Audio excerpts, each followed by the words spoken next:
So this here is the tensioner assembly out of the car. So I'm in the middle of working on putting that back in the car after I just took the supercharger off the car. Alright, so I've got a brand new OEM Serpentine belt here from Honda. I'm going to be putting this on the car since my original one is quite worn out. It's not cracked or anything, but it's starting to fray on the back side.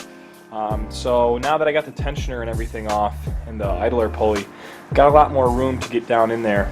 You can see the shiny pulley down there is the water pump, and then the crank pulley is down there further. So with that stuff out, I'm going to be able to fish it around the crank pulley a little easier, and then put the tensioner pulley back on and whatnot once the belt's in there. Alright, so I got the new belt all routed. I did it all from the top. I was able to get my hands down in there and poke it around and work the slack back and forth, but all it's waiting on now is the tensioner pulley and the idler pulley. So everything else is routed cleanly. It goes around the front of the AC compressor, behind the water pump, and then back in front of the alternator, and the crank pulley's back there. So another part I replaced on this, just because the end was getting a little frayed and chewed up, is the hose that runs from the top of the thermostat into the RBC or your supercharger manifold that flows the coolant from the head here down to the thermostat. I bought a new one of those just because my old one, so I got a new one here. The old one is a little chewed up from the worm clamps and it's a little deformed, so it was only like $3.60 for a new one. That's the part number right there. I'm going to put a new one of these hoses in the car. It's already pre-bent at the 90-degree angle, so you just pop it right in. Another thing I did is I ordered another one of these clamps. These clamps seal a lot better than the worm clamps. Alright, so I've got my tensioner pulley back on. That's all back in there. New belt is on and routed. The new hose is on there, as you can see right here with the new clamp from Honda. The knock sensor I had to plug back in. I unplugged it just so I didn't risk breaking it when I fed that hose down on the bottom of the thermostat there.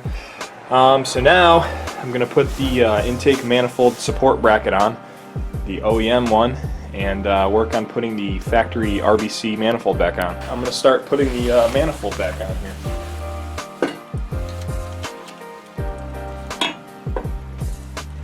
Alright, before you get too far ahead of putting the RBC back on, make sure you put your factory clamp back on the fitting nice and tight. It's a lot easier to do when the manifold's loose from the car because you can tip it up and get to it a lot easier. Get that out of the way. Sit it down on the support bracket. And then get it so you can, if you took your studs out, the factory comes with studs right there. Of course I took them out.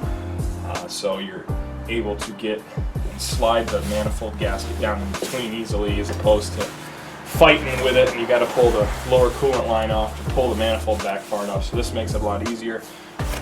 Take your gasket here, drop it in between the two, and while you're holding it there, you want to grab one of your bolts, put it up through the top, a hole on this. I'll do another one over on the other side, just so you can use those as alignment pins, if you will.